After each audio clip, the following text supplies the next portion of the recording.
गोस्वामी तुलसीदास जी कहते हैं कि संत समागम हरि कथा तुलसी दुर्लभ दोए, क्योंकि सुत दारा और लक्ष्मी तो पापी के भी होए।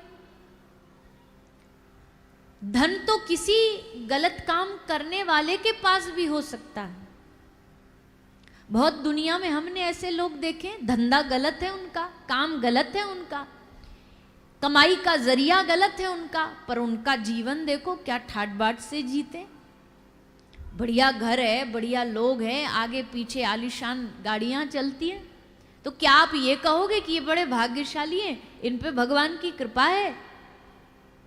तुलसी बाबा तो कहते भैया सुत माने संतान, दारा मतलब पति पत्नी, और लक्ष्मी धन, ये तो पापी को भी मिल जाते हैं, पर संत समागम हरि कथा तुलसी दुर्लभ दोए। तुलसी बाबा की दृष्टि में दुर्लभ पुत्र पुत्रादि बड़ा खानदान और पैसा मिलना नहीं है, बल्कि संत समागम, कोई संत मिल जाए और भगवान की कथा मिल जाए, ये दो चीज दुनिया में सबसे दुर्लभ है। ये प्राप्त हो गई ना तो समझ लो कि भगवान की ये डायरेक्ट कृपा होगी। और कथा में जब आते हो तो यहां हरि कथा तो मिल रही, पर संत समागम भी मिलता है। ये जो आप इतने लोग देख रहे हो ना, ये कोई भीड़ नहीं है, ये पैसों से बुलाई गई कोई लोगों की सभा नहीं है।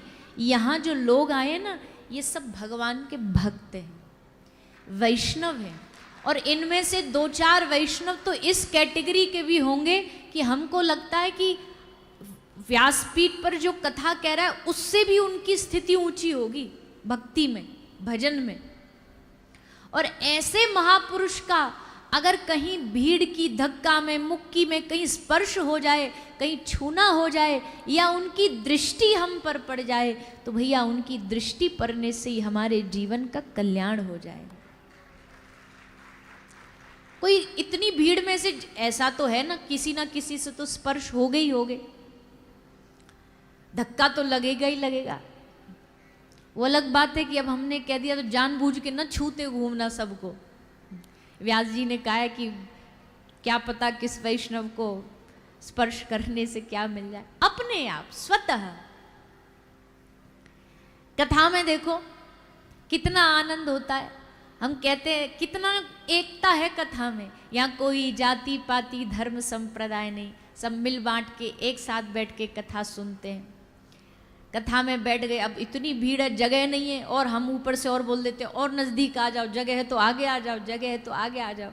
अब एक दूसरे पे चढ़ चढ़ के बैठे रहते हैं, एक का घुटना एक पे रखा रहता। पार्टनरशिप में कथा सुनते, बोले 1 घंटा हम तुम्हारे पाम पे रख लेंगे, दूसरी बार तुम धर लेना।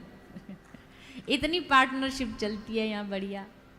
कथा कितनों के आपस में संबंध बना देती। आए बातचीत चले, आपस में पूछा भैया कहाँ से हो, बोले फलाने गुरुजी से। अरे हम भी तो वहीं जाते हैं, हम भी तो वृंदावन वहीं रुकते हैं। बस वैष्णव परिवार मिल गया, फिर अगली बार गए साथ वृंदावन धाम। 2 तरह के परिवार होते हैं, एक होता है संसार का भौतिक परिवार, और एक होता है भगवान के प्रेमी जन वैष्णवों का परिवार। और वो परिवार भौतिक संबंधों से ऊंचा होता है। गुरु भाई, गुरु बहन, एक वैष्णव परंपरा का वो परिवार ज़्यादा बड़ा होता है।